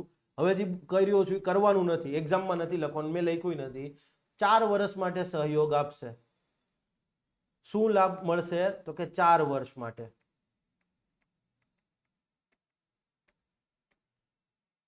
4 વર્ષ માટે લાભ મળશે. શું લાભ મળશે? તો કે પહેલા વર્ષે એના ઈપીએફઓ માં જે યોગદાન થશે એમાં 24% કેન્દ્ર સરકાર આપશે, બીજા વર્ષે 24% કેન્દ્ર સરકાર. ક્લિયર છે? લેટ્સ સે ફોર એક્ઝામ્પલ, વર્ષ દરમિયાન કર્મચારીએ 50 રૂપિયા ઈપીએફઓ માં નાખવાના થતા, તો સામે 50 રૂપિયા એમ્પ્લોયર નાખશે, જસ્ટ રેન્ડમલી એક્ઝામ્પલ, 50 નાખશે. ઓકે, તો હવે પહેલા વર્ષે એ 50 ને 50 100 થઈ ગયા, 100 ના 24%, એટલે પહેલા વર્ષે 24 રૂપિયા ઈપીએફઓ એકાઉન્ટમાં ભારત સરકાર નાખશે, બીજા વર્ષે 24 રૂપિયા ભારત સરકાર નાખશે, ત્રીજા વર્ષે એ 16% થઈ જશે, ચોથા વર્ષે એ 8% થઈ જશે. અહીંયા તમે એક વસ્તુ વિચાર કરો, આટલું મતલબ હું ખુદ, બરાબર છે, મેં એમ્પ્લોયમેન્ટ કમ્પેન્સેશન એક્ટ ભણાવેલો છે, આખો એમ્પ્લોયમેન્ટ કમ્પેન્સેશન એક્ટ ભણાવેલો છે. મારા ઈસો વાળા સ્ટુડન્ટને પૂછજો, ઈસો અથવા તો ડેપ્યુટી ડાયરેક્ટરની એક્ઝામ હતી, એમાં એમ્પ્લોયમેન્ટ કમ્પેન્સેશન એક્ટમાં અમે કમ્પેન્સેશન ગણતાય શીખવાડેલું હતું, બરાબર છે, યસ, એટલી જટિલ વસ્તુ હતી, બટ આ વસ્તુ મને ખુદને સમજણ નહીં પડી. તમે પૂછી લો કોઈ બી, જાઓ. નિર્મલા સીતારામનજી જ્યારે બજેટમાં બોલતા હતા ત્યારે ઇવન તમે એમને પૂછજો, હું તો ખરેખર એમ કહું છું કે નેતાઓએ, આપણા જે સાંસદો છે, વિપક્ષના સાંસદો, ચલો એમની પાસે તો ટાઈમ છે ને, અને તો પૂછી શકે કે સમજાવો સીતારામનજી આ યોજના. માફ કરજો નિર્મલાતાઈ, અત્યાર સુધી મેં ક્યારેય તમારા વિશે એક પણ આ પ્રકારની કમેન્ટ નથી કરી તમારા કામ વિશે. પણ yes, this is the reality. Even મારા ઇકોનોમીના તમે પાછળના 15 લેક્ચર્સ જોઈ લો, નિર્મલાતાઈનો ફોટો પણ મેં રાખેલો છે. આઈ respect her. But when we are રિસ્પેક્ટિંગ, you are giving this kind of schemes. એક વર્ષ પછી કોઈ કરે કે ના કરે, હું આરટીઆઈ કરવાનો છું કે આ યોજના અંતર્ગત કેટલી કંપનીઓ આવી અને કેટલી રોજગારીનું સર્જન થયું. તમારે ખરેખર રોજગારીનું સર્જન કરવું, તમે એક વસ્તુ વિચાર કરો, આ બધી અલ્ટિમેટલી વાત છે નહીં આપી. તમે કંપનીઓને કીધું કે તમે રોજગારી આપો તો અમે રૂપિયા આપીએ તમને. બેમાં જ છે, તમે રોજગારી આપો તો અમે રૂપિયા આપીએ. પણ રોજગારી કંપની શું કામ એને આપશે? કંપનીને તો આજે ડે બાય ડે ઓટોમેશન પર જઈ રહી છે. તો તમે સ્કિલ એવી આપો ને કે કંપનીઓ સામેથી રોજગારી આપે. સિવિલ એન્જિનિયર છે, એને બેઝિક એમ કહેવાય કે ફોરમેનનું કામ નથી આવડતું. ઇલેક્ટ્રિકલ એન્જિનિયર છે, એને વાયરિંગનું કામ નથી આવડતું. તો એને કંપની શું કામ એને રોજગારી આપશે? તો એને રોજગારી સ્કિલ વાળો બનાવી દો. પેલો વ્યક્તિ એમ કહેશે કે ભાઈ નોકરી દેવી દે ને, કે કાંઈ નહીં હો, ઉદ્યોગ સાહસિક બનીશ ભાઈ, સ્કિલ છે મારામાં. પણ એ ક્યારે કે તમે સ્કિલ આપી હોય ત્યારે. ખ્યાલ આવ્યો? મેં કીધું ને કે આપણે એમ્પ્લોયમેન્ટ જનરેશન સ્કિલની બધું નોકરી લાગો પછી કે ખરેખર તમે સાયમલ્ટેનિયસલી આપી દીધું હોય તો તમે સ્કીમ જુઓ. બરાબર છે? યસ, મેં નથી જ લખ્યું. આ તમારે કઈ લખવાનું નથી. બાય ધ વે, 4 વર્ષ સુધી લાભ મળવા પાત્ર રહેશે. સરકાર જે છે એ એમ્પ્લોયર તથા એમ્પ્લોયીએ ઈપીએફઓમાં આપવાના થતા યોગદાનમાં હિસ્સો આપશે. કેટલો હિસ્સો નથી લખવાનું, ક્યાંય નથી લખવાનું, કોઈ તમે મેન્સમાં નહીં લખવાનું. મેન્સમાં આવું બેઝિક લખીને જવા દેવાનું. ક્લિયર છે? મેં બધું લખીને આપ્યું છે. ક્લિયર છે? મેન્સમાં પૂછાય તો તમારે આ મુદ્દો લખો, આ મુદ્દો લખો, આ મુદ્દો લખી દો અને યસ, પૂરી થઈ ગઈ વસ્તુ. આ તો ઓલરેડી છે, પીએમ એમ્પ્લોયમેન્ટ પેકેજનો ભાગ તો છે.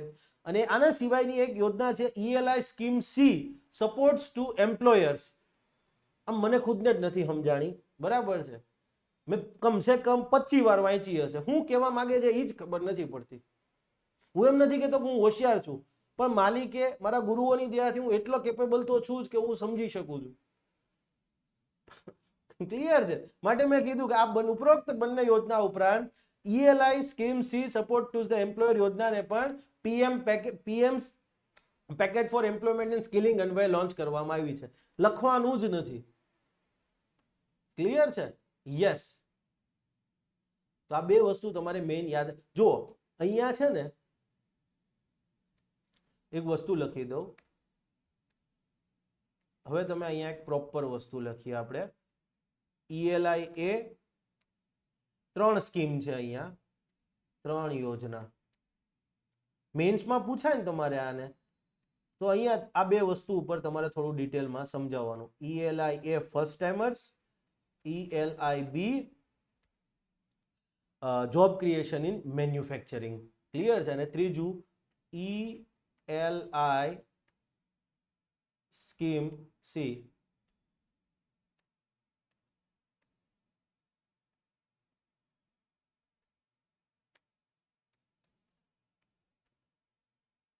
સ્કીમ એ,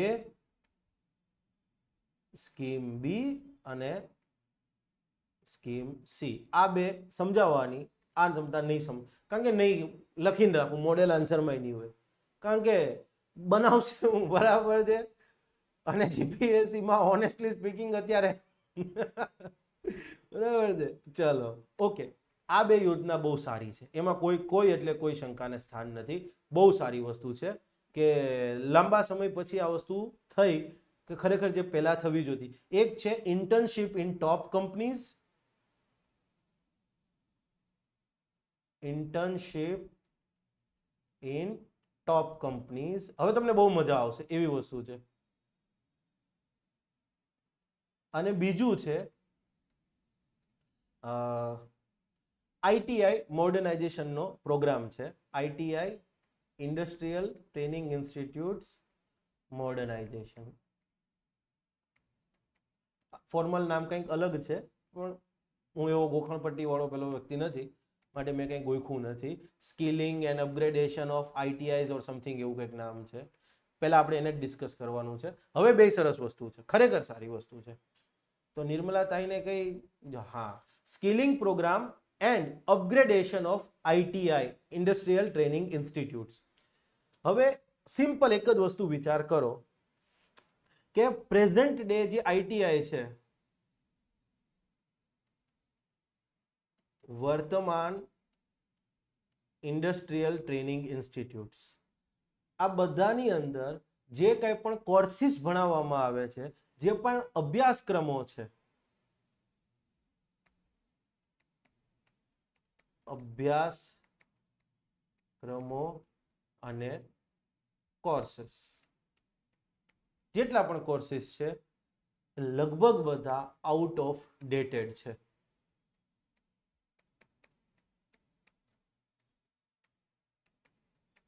જૂનવાણી, બરાબર છે, વર્ષોથી જે ચાલ્યા આવે છે એ જ આઉટ ઓફ ડેટેડ કોર્સિસ છે.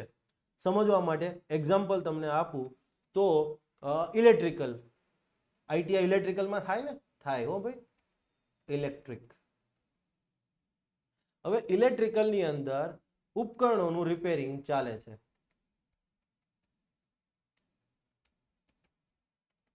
તો લેટ્સ સે ફોર એક્ઝામ્પલ મેં કીધું એમ કે જૂનવાણી ટીવી છે,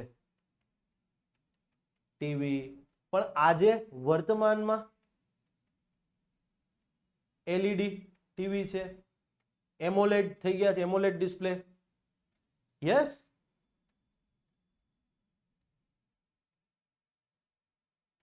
કંઈક આવું કંઈક લખાય છે, મને એક્ઝેક્ટ મારો સ્પેલિંગ ખોટો હોઈ શકે છે. અથવા તો તમે વોશિંગ મશીન જોઈ લો, ફ્રન્ટ લોડ, ટોપ લોડ.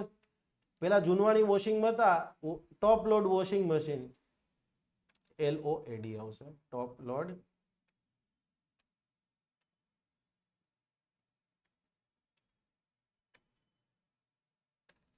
આ તમને કોઈ એક એક્ઝામ્પલ જ લખી શકો છો, ટોપ લોડ વોશિંગ મશીન. આજે મોટા ભાગના થઈ ગયા છે ફ્રન્ટ લોડ. ક્લિયર છે? તમે ઓટોમોબાઈલમાં જાઓ, ઓટોમોબાઈલમાં જૂના એન્જિન, પેટ્રોલ, ડીઝલ, પણ આજે વર્તમાનની વાત કરો તમે, ઈ મોબિલિટી આવી ગયા છે. અને ઉપર જતા ઇલેક્ટ્રોનિક સિસ્ટમથી આખી ઓપરેટ થાય છે.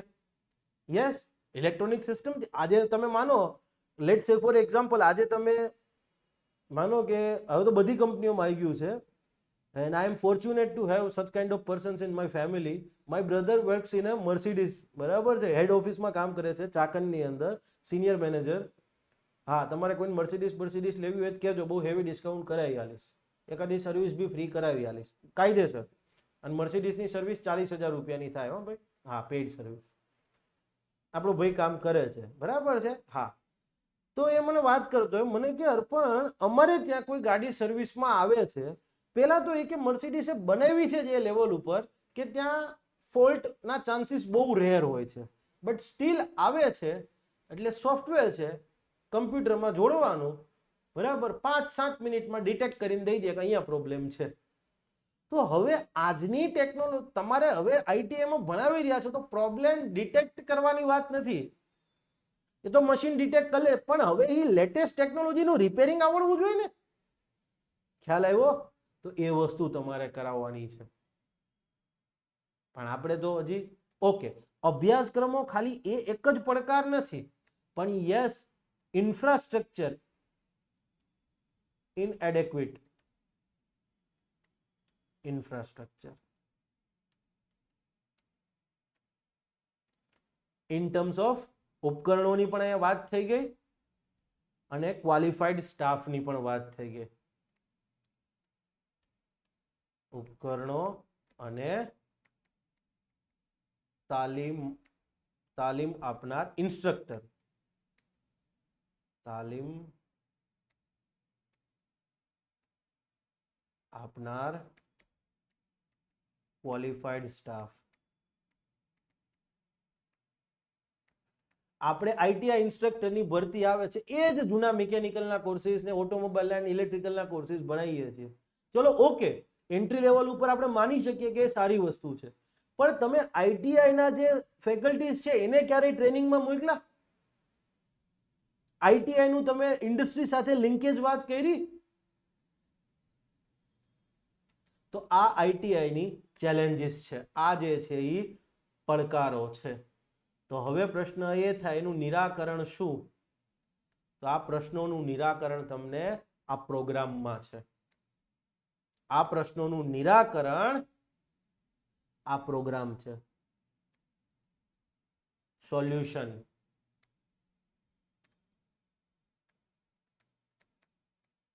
શું નામ સૂચવે છે? Skilling program and upgradation of ITI. બરાબર, આઈટીઆઈ ના અપગ્રેડેશન ની વાત કરે છે. શું કરવામાં આવશે? તો સિમ્પલી સરકારે કીધું છે કે યસ, દેશની 1000 જેટલી આઈટીઆઈ છે, ભારતની 1000 આઈટીઆઈ જે છે, યસ, એને હબ એન્ડ સ્પોક ના મોડેલ પર વિકસાવવામાં આવશે. હબ એન્ડ સ્પોક મોડેલ પર વિકસાવાશે.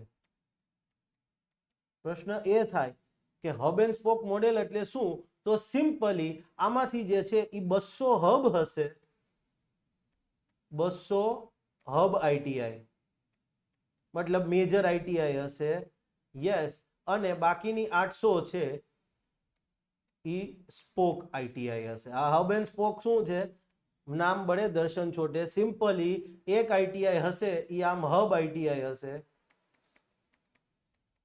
અને યસ, બાકીની 4 આઈટીઆઈ હશે એ એની સાથે સ્પોકના ફોર્મમાં. આરા ના કે સાયકલમાં પેલા વ્હીલમાં આરા મોટર છે, હબ કે મેઇન, બરાબર છે, યસ, આઈટીઆઈ, અને બાકીની છે એ સ્પોક આઈટીઆઈ. કે ભાઈ ચલો નાનું સિટી હશે તો યસ એની આઈટીઆઈ છે, યસ, એ આ સ્પોક આઈટીઆઈ હશે. કે એક હબ આઈટીઆઈ હશે, ત્યાં બધી ફેસિલિટીઝ ને ઉપકરણો ને બધું હશે. ક્લિયર છે? યસ. માનો કે જૂન મહિનાની અંદર આ આઈટીઆઈ 1 ની અંદર ઓટોમોબાઈલના ઉપકરણો અહીંથી લઈ આવ્યા હબમાંથી, તો બની શકે ડિસેમ્બરમાં એ બીજી જગ્યાએ હશે, તો જૂનમાં અહીંયા કંઈક બીજા ઇલેક્ટ્રોનિકનું કામકાજ ચાલતું હશે. તમે જુઓ અત્યારે પાછા લિમિટેડ રિસોર્સિસ છે, આપણે એવું તો પૈસા છે નહીં વેસ્ટર્ન કન્ટ્રી પાસે છે એવા. ક્લિયર છે? તો આપણે શું કરી શકીએ? સરકારે કીધું કે હબ એન્ડ સ્પોક મોડેલ ઉપર વિકસાવવામાં આવશે, કે બધી ઇન્ડસ્ટ્રી છે, યસ, વિસ્તારની, એ હબ આઈટીઆઈ સાથે જોડાયેલી હશે, અને બાકીની સ્પોક આઈટીઆઈ છે એ એમની સાથે લિંક હશે.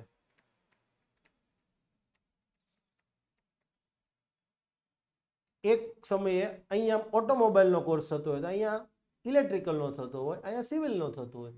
તમે ચારે બધાને ઉપકરણ નથી પહોંચાડી શકવાના, પણ યસ, વારાફરતી વારો તો થઈ શકે ને. આવું કંઈક હજી મોડલ થયું નથી ફાઇનલ, હું તમને એક્સપ્લેનેશન આપી રહ્યો છું. અને આ એક્સપ્લેનેશન તમને ન્યૂઝપેપર વાંચશો તો જ મળશે. બરાબર છે? નો મેટર તમે કોના લેક્ચર જુઓ છો, કોઈ ફરક નથી પડતો. If you have a good mentor, okay, well read mentor છે, સારી વસ્તુ છે. Having cleared examination is not a good metrics for a teacher. એક શિક્ષક માટેનો એમ છે જ નહીં. ક્લિયર છે? મેં 2 વખત યુપીએસસી પ્રિલિમ આપી, આપને ખબર પડી ગઈ કે આપણી જે સ્ટ્રેન્થ છે ઇકોનોમી પોલિટી, એના જોર ઉપર તમે આખી નૈયા પાર નહીં કરી શકો. ક્લિયર છે? પતી ગઈ વાત, પછી કરવાનું જ નહીં. મને કોઈ પૂછે કે સાહેબ તમે કેટલી એક્ઝામ પાસ કરી? મેં કહ્યું એકેય નહીં. મને જે 2 વિષય આવડે છે એમાં તમે તારા છેલ્લા 4 ટોપરને લઈ આવી દે તમ તારે, મને કોઈ વાંધો નથી. પણ મારા જ 2 વિષયમાં. હા, પછી મને હિસ્ટ્રી ભૂગોળ પૂછશો તો મને નહીં આવડે, તો પછી હું મારા મિત્રને બોલાવીશ, બરાબર છે, વિકાસ પટેલ સાહેબને, કે yes dear friend you come. Clear છે? અને પછી હું કહીશ, હા toppers, talk with my dear friend.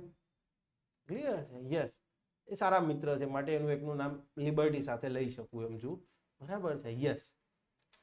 તો આ હબ એન્ડ સ્પોક મોડેલ ઉપર ક્લિયર છે, આ વિકસાવવાની વાત થઈ રહી છે. બાકી બધી વસ્તુઓ મેં, અને હા, મેઇન આનો ફોકસ શું છે તો જુઓ તમે, અપગ્રેડેશનની વાત કરે છે. તો એવું કહે છે કે આ આઈટીઆઈ જે છે એમાં નવા કોર્સ, તો પેલા તો વર્તમાન અભ્યાસક્રમો છે, વર્તમાન અભ્યાસક્રમો મેં કીધું ને કે જૂના જમાનાના છે, એને ઉદ્યોગોની ઉદ્યોગોની જરૂરિયાત મુજબ અપગ્રેડ. યસ, સમયની જરૂરિયાત છે એ મુજબ અપગ્રેડ કરવામાં આવશે, પ્લસ નવા અભ્યાસક્રમો શરૂ કરવામાં આવશે. યસ, અને આ હબ આઈટીઆઈ છે ત્યાં ટૂંકા ગાળા માટેના સ્પેશિયલાઇઝ કોર્સ પણ થશે. હબ આઈટીઆઈ છે એમાં ટૂંકા ગાળાના સ્પેશિયલાઇઝ્ડ કોર્સ પણ થશે.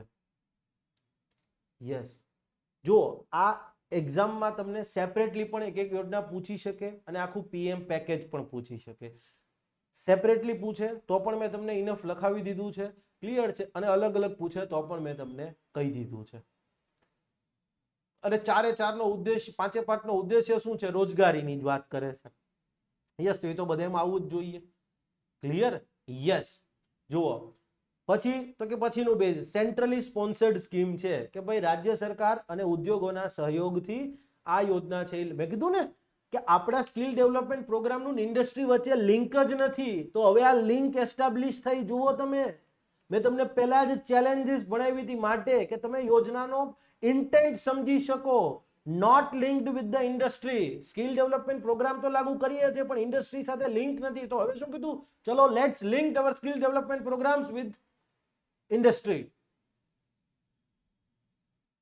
યસ, 60,000 કરોડનું બજેટ છે, મતલબ આવડું મોટું સરકારે બજેટ આપ્યું છે તો એક્ઝામમાં ઇમ્પોર્ટન્ટ થઈ જાય. યસ, અને અહીંયા સેન્ટ્રલી સ્પોન્સર્ડ સ્કીમ છે તો એક રકમ કેન્દ્રમાંથી આવશે, રાજ્ય સરકાર પાસેથી આવશે, અને ત્રીજો હિસ્સો અહીંયા ઉદ્યોગો પાસેથી આવશે. કેન્દ્ર સરકારના 30,000 કરોડ, રાજ્ય સરકારના 20,000 કરોડ, અને જે ભાગીદાર કંપનીઓ છે એના 10,000 કરોડ. તો કંપની ક્યાંથી આવશે રૂપિયા? તો કંપની એનું જે CSR ફંડ છે, કોર્પોરેટ સોશિયલ રિસ્પોન્સિબિલિટી છે, એમાંથી ફંડ ખર્ચ કરી શકશે. અપગ્રેડેશન કરવાની વાત છે આઈટીઆઈની. અને ઇવન ગુજરાત સરકારે પણ, ગુજરાતમાં ઓલરેડી 5 મેગા આઈટીઆઈ છે, પણ હજી બીજી 6 મેગા આઈટીઆઈ બનાવવાની બજેટમાં જાહેરાત કરી છે. મેં કીધું ને, you take the budget of all 28 states in India, બરાબર, સેન્ટ્રલ યુનિયન બજેટ લઈ લો અને સ્ટેટ બજેટ લઈ લો, એક કોમન થ્રેડ છે જ્યાં બધામાંથી પાસ થાય છે, ધેટ ઇઝ અ ખેતી, skill development and MSME. Clear? Yes, આ યોજનામાં સ્કિલિંગનું પરિણામ તથા ગુણવત્તા પર ભાર મૂકવામાં આવશે. અત્યાર સુધી સરકારે શું કીધું? ચલો ફંડ આપી દીધું, સ્કિલ ડેવલપમેન્ટનો કાર્યક્રમ કરો. હવે સરકારે કીધું એ નહીં ચાલે. તમને ફંડ આપ્યું તો એનું પરિણામ શું આપ્યું? તમે એનું આઉટકમ શું આપ્યું? તમે કેવી ક્વોલિટીની સ્કિલ આપી રહ્યા છો એની ઉપર નક્કી થશે. પછી તમને આગળ જતા ખ્યાલ આવ્યું? હવે એ ટાઈમ પૂરો થઈ ગયો છે. હવે તમે જુઓ શિક્ષણમાં એવું થઈ ગયું, જે સરકારી શાળાઓ છે એનું પરિણામ નબળું આવે બોર્ડનું તો એની ગ્રાન્ટ ઓછી કરી નાખે સરકાર, ગ્રાન્ટેડ શાળાઓની. કેમ? તો કે તમને ગ્રાન્ટ આપીએ છીએ, તમે રિઝલ્ટ તો આપી નહીં શકતા. ચોથી આપે, તમારે શિક્ષકો ભરતી નથી કરવા. એક તરફ તમે સ્કૂલમાં શિક્ષકોની ભરતી નથી કરતા. તમે એક વસ્તુ વિચાર કરો, શિક્ષા એ ભવિષ્ય છે, અને શિક્ષા માટેના જે શિક્ષકો છે એ પાટનગરમાં ટીંગાટોળી કરવા પડે છે. આનાથી ખરાબ હાલત કઈ હોય? તમારા બાળકના જે ભવિષ્ય, તમારા ભવિષ્યની પેઢીના જે સર્જનહાર છે એ આજે રોડ ઉપર ન્યાય માટે વલખા મારી રહ્યા છે. યસ, વાસ્તવિકતા છે. તમે જુઓ, ટીચર્સની ભરતીમાં આટલું બધું થાય, ખોટી વસ્તુ છે. કોઈ બી મંત્રી હોય, કોઈ બી સંત્રી હોય, શું ફરક પડવાનો છે? અને ઓનેસ્ટલી સ્પીકિંગ, ચલો બીજી એકય ભરતી માટે ચલો થાય, ચલો માણસ છે ત્યાં ભૂલ હોય, સ્વીકાર્ય છે, પણ તમે શિક્ષકોની ભરતી તો નિષ્ઠાથી કરાવો. અને હું અહીંયા સરકાર ઉપર કોઈ બ્લેમ નથી કરી રહ્યો, અગેન કહું છું, મારી કોઈ વ્યક્તિગત કોઈ વ્યક્તિ સામે વાંધો નથી, પણ અહીંયા એક જે સિસ્ટમ છે એની સામે સવાલ છે. એ સિસ્ટમ આપણે સુધારી નથી શકતા? કે પછી મોદી સાહેબ ગયા પછી આ રાજ્ય અનાથ થઈ ગયું છે રાજકીય રીતે? હા, તો એવા સીધો હું બહુ જવાબદારીપૂર્વક આ વસ્તુ બોલી રહ્યો છું. મેં જોયેલું, મેં વિડીયો જોયેલા કે ટીંગાટોળી કરીને લઈ જવામાં આવે છે. ચલો લો એન્ડ ઓર્ડર જાળવવું એ બહુ ઇમ્પોર્ટન્ટ વસ્તુ છે. દેશ રાજ્યનું પાટનગર છે, ત્યાં લો એન્ડ ઓર્ડરની સિચ્યુએશન ખરાબ ન થવી હોય, પણ શાંતિપૂર્ણ રીતે વિરોધ તો કરી જ શકે ને. અને વ્યક્તિ શું માંગી રહ્યા છે? એમનો હક માંગી રહ્યા છે. નોટિફિકેશન બહાર પાડો તેથી જ ધ્યાનમાં રાખો ને કે આના કારણે ભવિષ્યમાં તો કઈ વાંધો નહીં આવે ને. ક્લિયર છે? યસ. તો મારી તો સરકારને એક નમ્ર વિનંતી છે કે ભાઈ તમે માય બાપ જુઓ, બરાબર છે, બધાનું ધ્યાન રાખો અને એટલીસ્ટ શિક્ષકોની સારી ભરતી કરો, કારણ કે એ આવનારી પેઢીનું નિર્માણ કરવાના છે. આજે આપણે બધા માનીએ છીએ, હું હોય, તમે હોય કે ભૂપેન્દ્ર બાપા હોય, બરાબર છે, કે આચાર્ય હિઝ એક્સેલન્સી આચાર્ય દેવવ્રતજી મહારાજ હોય કે મોદી સાહેબ, આપણા બધાના ઘડતરમાં આપણા શિક્ષકોનો બહુ અમૂલ્ય ફાળો છે.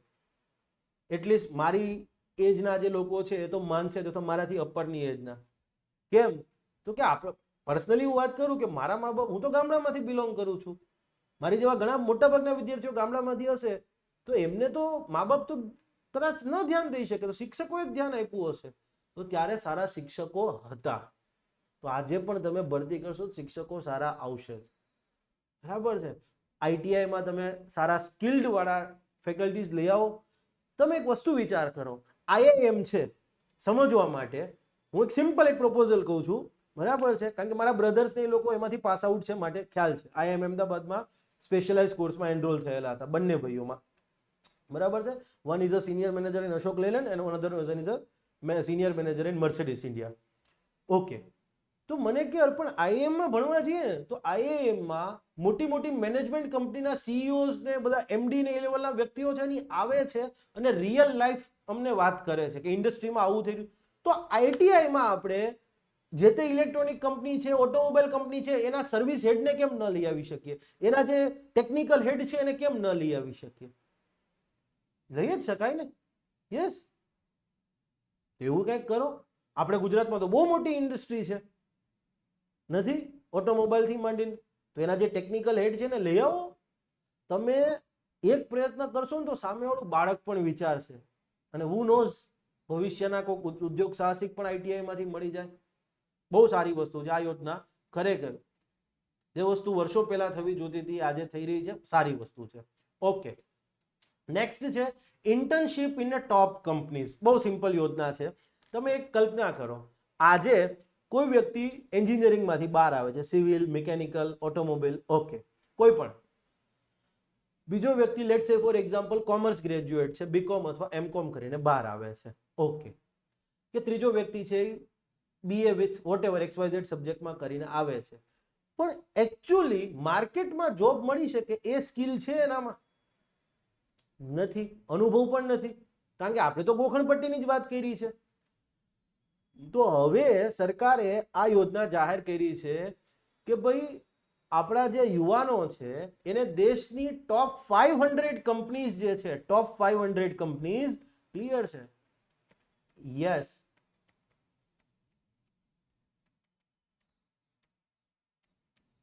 1 કરોડ યુવાનોને 1 કરોડ યુવાનોને દેશની ટોપ 500 કંપનીઓમાં ઇન્ટર્નશિપ કરાવવા માટેનો આ એક કાર્યક્રમ છે. યસ, અહીંયા સિમ્પલી બેનિફિટ શું થશે કે વ્યક્તિ જે છે એ સમજવા માટે એને ભણી લીધું અને હવે સિમ્પલ છે, એને ઇન્ડસ્ટ્રીનું એક્સપોઝર જ નથી, ઇન્ડસ્ટ્રીમાં કઈ રીતે કામ થાય છે એને ખબર જ નથી, એને વ્યવહારિક જ્ઞાનનો અનુભવ જ નથી, કમ્યુનિકેશન સ્કિલ જ નથી. પણ હવે એને દેશની ટોપ મોસ્ટ કંપનીઓમાં ઇન્ટર્નશિપ કરાવવામાં આવશે કે જ્યાં એને ઇન્ટર્નશિપ ભથ્થું તો સરકાર આપશે જ, કેન્દ્ર સરકાર આપશે જ, પણ યસ સાથે સાથે એને વ્યવહારિક જ્ઞાન પણ મળશે કે ઓકે ઇન્ડસ્ટ્રીમાં આ રીતે કામ થાય. કોઈ વ્યક્તિ એક સારી ઇન્ડસ્ટ્રીમાં કામ કરીને આવ્યો હોય તો સ્વાભાવિક છે પછી એને સારું કામ હોય તો એની એ જ કંપની નોકરી આપી દેશે અથવા કોઈ બીજી કંપનીમાં એ જ ફિલ્ડની કંપનીમાં કામ મળી જશે ને. યસ, તો આ ઉદ્દેશ્ય સાથે ક્લિયર છે ઇન્ટર્નશિપ ઇન ટોપ કંપનીઝ જે છે, યસ, કે જેના અંતર્ગત આવનારા 5 વર્ષની અંદર દેશના 1 કરોડ યુવાનોને દેશની ટોપ 500 કંપની છે એમાં ઇન્ટર્નશિપ કરાવવામાં આવશે. તમને એમ થાય કે સાહેબ દેશની ટોપ 5, દેશની ટોપ 500 કંપનીમાં તો રિલાયન્સ આવશે, ટાટા આવશે, બિરલા આવશે, આ આવી જશે, તો હવે એમને આમાં ભાગ ન લેવો હોય તો કંઈ વાંધો નહીં, સ્વૈચ્છિક છે. જે કંપનીઓ છે એમને આમાં જોડાવવું કે ન જોડાવવું એ સ્વૈચ્છિક છે. ક્લિયર છે? તો ઇન્ટર્ન બન્યા પછી એને વ્યવહારિક જ્ઞાન મળશે, કામ કરવાનો અનુભવ મળશે, સ્કિલ ડેવલપ થશે, એટલે ભવિષ્યમાં એને રોજગારી મળી છે કે એવી સ્કિલ તો એક્વાયર્ડ કરી જ લીધી. ઉપર જતા દર મહિને સરકાર એને 5,000નું બરાબર ઇન્ટર્નશિપ ભથ્થું આપશે અને આખા વર્ષ સુધી આપશે. 1 વર્ષ સુધી ઇન્ટર્નશિપ કરવાની. કંપનીઓમાં 1 વર્ષ સુધી ઇન્ટર્નશિપ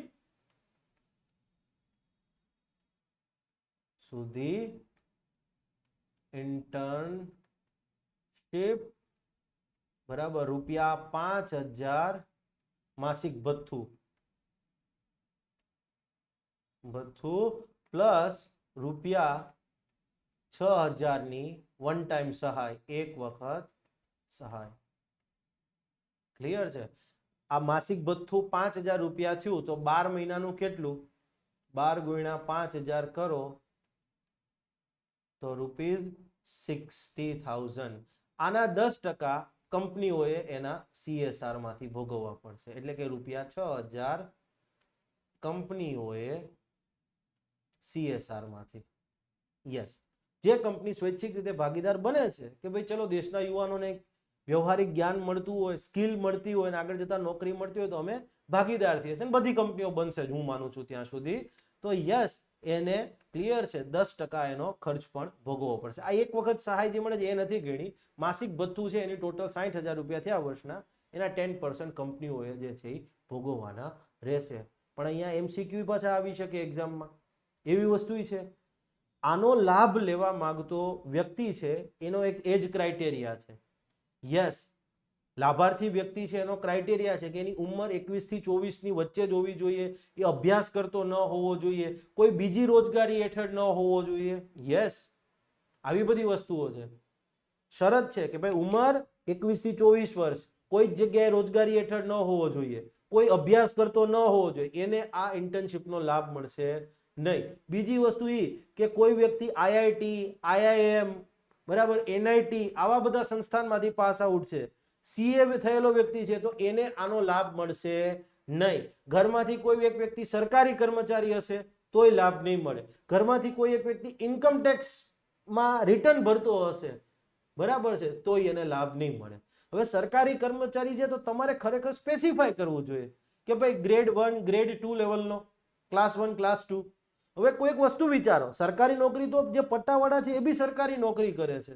તમે એવું માનો છો કે પટ્ટાવાળા તરીકે કામગીરી કરતા હોય એ વ્યક્તિના દીકરાને એવું એટમોસ્ફિયર આપી શકે? ન જ આપી શકે. ક્લિયર છે? અહીંયા તો આજે તમે ઇન્ટર્નશિપની વાત કરો તો ક્રાઇટેરિયા એવા રાખ્યા છે સરકારે રાખ્યા છે, મેં નથી રાખ્યા. જો ઉંમર 21 થી 24 બરાબર છે, રોજગારી હેઠળ ન હોવો જોઈએ બરાબર છે, અભ્યાસ ન કરતો બરાબર છે. પણ હવેની ક્રાઇટેરિયા જુઓ, IIT, IIM, Indian institute of science વાળું જે છે, CA, CMA વગેરે જેવી લાયકાત ધરાવતા વ્યક્તિ જે છે એને લાભ નહીં મળે. ઓકે, ઘરનો કોઈ પણ સભ્ય ઇન્કમ ટેક્સ હેઠળ હોય. હવે યાર ઇન્કમ ટેક્સ હેઠળ હોય તો એનો મિનિંગ એવો છે કે કોઈ ઘરનો કોઈ પણ સભ્ય સરકારી કર્મચારી હોય, પટ્ટાવાળો સરકારી કર્મચારી કહેવાય, જે તે વ્યક્તિ છે એ ક્લર્ક બી સરકાર. તમે માનો છો કે ક્લર્ક લેવલની વ્યક્તિ એના દીકરાને અથવા દીકરીને એ એટમોસ્ફિયર પૂરું પાડી શકશે? નહીં જ પાડી શકે. ચલો IAS, ડેપ્યુટી કલેક્ટર, DYSP એ રેન્ક ઉપર હોય તો માની શકાય. PI થી ઉપર, PSI અથવા PI થી ઉપરના બધાય તમે ગણી શકો. નાયબ મામલતદાર બી એ વસ્તુ આપી શકે. પણ ક્લાસ 3 વાળા માટે તો આ અન્યાય છે. કર્મચારી તો કર્મચારી રહ્યો ને. હવે કીધું છે, ક્લિયર છે? ઓકે, આ યોજના PM package for employment and સ્કિલિંગનો અગેન ભાગ છે. અને અહીંયા તમારો આ લેક્ચર પણ પૂર્ણ થાય છે. ક્લિયર છે? મારો એક પ્રયત્ન રહ્યો છે કે તમને વાઇડર એક્સપોઝર આપવું. ક્લિયર છે? યસ, પણ અહીંયા એક બીજી વસ્તુ છે. બાય ધ વે, તમે એક વસ્તુ જુઓ, તમે અહીંયા ઇન્ટર્નશિપ કંપનીના ઉપર લાવી રહ્યા છો બરાબર છે? Yes, okay. હવે કંપનીના ઉપર જતા તમે એમાંય કીધું કે 10% તમારે ભોગવવાના રહેશે. ચલો કંપની ભોગવી દે તો એક વસ્તુ મેં તમને કીધું ને, એક પડકાર છે કે આપણે ખરેખર 21 વર્ષનો થાય તઈ પછી પાકે ઘડે કાંઠા ચડાવવાની વાત છે આમાં. તો બેટર છે એને પહેલા જ એ લેવલની સ્કિલ આપી દો તો ભણતો હોય ત્યારે જ. તો પછી આ કાંઈ કરવાની જરૂર પડે? કોઈ એટલે કોઈ જરૂર ના પડે. બરાબર? તમે રૂટ કોઝ ઉપર વાર કરો. બરાબર છે, કોઈ એવી વનસ્પતિ આવી ગઈ હોય કે જે તમારા આખા ખેતરને બગાડતી હોય તો તમે એને ઉપરથી ના કાપો, એના મૂળમાં જ તમારે વાર કરવાનો થાય. અને એ મૂળનો વાર તમને સૌથી બેસ્ટ યોજના છે એ આ છે બજેટની બેસ્ટ વસ્તુ. નિર્મલાતાઈને સેલ્યુટ કહેવા પડે કે અથવા જેને કોઈએ પણ સરકારના જે અધિકારીએ આ યોજનાને ડ્રાફ્ટ કરી છે એ વ્યક્તિ ફિલ્ડમાં રહેલો વ્યક્તિ હશે. બાકી આ બધી વસ્તુઓ તો બરાબર મોટી મોટી વાતો છે. આજે તમે એક વસ્તુ વિચાર કરો, આપણે ઇન્ટર્નશીપની આવી બધી વાત કરી, આપણે કઈ તમે સિમ્પલ એક વસ્તુ વિચાર કરો, તમે કોલેજો છે, એન્જિનિયરિંગ કોલેજો કે બીજી કોઈ પણ કોલેજો, એના મેનેજમેન્ટને કહી દો કે ભાઈ તમે ફી તગડી લ્યો છો, એસેસમેન્ટ આ થશે હવે કે તમારા ત્યાં જે ભણવા આવે છે તમારા કોલેજના વિદ્યાર્થીઓમાં કેટલી સ્કિલ છે, એસેસમેન્ટ એનું થશે. જો નિરમા જેવી યુનિવર્સિટી છે એ સારું કામ કરી શકે તો બીજી પ્રાઇવેટ યુનિવર્સિટીઓ કેમ ન કરી શકે? મારો આ સીધો સવાલ છે. યસ, નિરમામાં પાસ થયેલાને કેમ કોઈ દી કઈ ચિંતા નથી રહેતી? અને લોકો નિરમામાં ફી આપીને જાય છે, એજ્યુકેશન લોન લઈને જશે ત્યાં. કેમ? કારણ કે સામે પ્રોસ્પેક્ટ બ્રાઇટર છે, કારણ કે ત્યાં એ લેવલનો અભ્યાસ કરાવવામાં આવે છે. તો આપણે બીજી ખાનગી કોલેજો કેમ નથી થઈ શકતી? કારણ કે એજ્યુકેશન એ આજે વિક્ટિમ બની ગયું છે ખાનગીકરણનું. અનિલ સ્વરૂપ સર છે, retired call secretary, retired primary education secretary, એમને બહુ સરસ વાત કીધી હતી કે હું કોલ સેક્રેટરી રહી ચૂક્યો હતો તો મેં કોલ માફિયા વિશે સાંભળેલું છે, ઓબ્ઝર્વ કરેલું છે, જોયેલું છે, પણ એજ્યુકેશન માફિયા છે is bigger then call mafia. જે દેશનું શિક્ષણનું ખાનગીકરણ થયું છે ને એ દેશ પતનના આરે છે. આ મોટા મોટા એક બહુ સરસ મેં સાંભળ્યું હતું ક્યાંક, કોને કીધું છે ને એ મને યાદ નથી, પણ બહુ સરસ વાત છે, તમને ખુદને મજા આવશે. લાસ્ટ પોઈન્ટ, બરાબર છે, ઇન્ટરવ્યુમાં શિક્ષણનું મહત્વ શું છે એ તમે ઇઝીલી બરાબર છે આ વસ્તુ ઉપરથી નક્કી કરી શકશો. 2000 slip of tongue, world war 2 જ્યારે ચાલી રહ્યું હતું, બરાબર છે, એ વર્લ્ડ વોર 2 વખતે ક્લિયર છે બ્રિટનની ગવર્મેન્ટ જે છે એનું બજેટ આવ્યું, તો બજેટની અંદર બધી વસ્તુઓ પર કાપ મૂકવામાં આવ્યો. રોડના ખર્ચા પર કાપ મૂક્યો, ક્લિયર છે, યસ, બીજા નવા ઇન્ફ્રાસ્ટ્રક્ચર પ્રોજેક્ટ હતા એની ઉપર કાપ મૂક્યો, ઇવન હેલ્થ ઉપર એ બહુ માઇલ્ડ એવો કાપ મૂકવામાં આવ્યો. આ રિયલ સ્ટોરી છે, ડોક્યુમેન્ટેડ વાત છે. પણ ક્લિયર છે એજ્યુકેશન પર કાપ ન મૂક્યો. તો ઘણા બધા જે સાંસદો હતા, ક્લિયર છે, વિપક્ષના, ત્યાં તો બે જ પાર્ટી છે, લેબર અને કન્ઝર્વેટિવ, ક્લિયર છે, તો જે વિપક્ષના સાંસદો હતા એમને પણ કીધું સરકારને, કાઉન્સિલ ઓફ એક્સચેકરને, ત્યાંના ફાઇનાન્સ મિનિસ્ટરને કે કઈ વાંધો નહીં, થોડો કાપ મૂકી દો, ચાલશે. કે આપણે વર્લ્ડ વોરની જે જરૂરિયાત છે, યુદ્ધ ચાલી રહ્યું છે ત્યારે, તો કે બીજા જગ્યાએ ખર્ચ કરી શકો, ચલો. કે ત્યારે બ્રિટિશ ફાઇનાન્સ મિનિસ્ટર બોલેલા હતા, અને જો મારી ભૂલ ના થાય તો પ્રાઇમ મિનિસ્ટર અથવા finance minister, I think prime minister બોલેલા હતા, અને વિન્સ્ટન ચર્ચિલ જ હતા. એમને કીધું હતું કે આ રોડ અને આ બ્રિજ છે ને એ 2 વર્ષ નહીં બને તો 5 વર્ષ પછી એ બની શકશે, પણ આ પેઢી આખી યુદ્ધના ટાઈમમાં ખરાબ થઈ ગઈ ને તો એ પેઢી સુધારતા 200 વર્ષ જતા રહેશે તોય નહીં સુધરે. And that is a maturity. એજ્યુકેશનનું મહત્વ શું છે આનાથી સારું કોઈ એક્ઝામ્પલ હજી સુધી મેં જોયું નથી. બેસ્ટ એજ્યુકેશનને કેટલું ઇમ્પોર્ટન્સ મળવું જોઈએ. એજ્યુકેશન પર એસે આવે ને, આ એક પેરેગ્રાફમાં લખી અને સ્ટાર્ટ કરજો, આમ એવડો માણસ સમજી જશે કે એજ્યુકેશન મુલ્ક કી તામીર है, रोशन मुस्तकबिल है. Thank you. જય હિન્દ, જય જય ગરવી ગુજરાત. મારો દેશ, મારી પહેચાન, મારું રાજ્ય, મારું સ્વાભિમાન.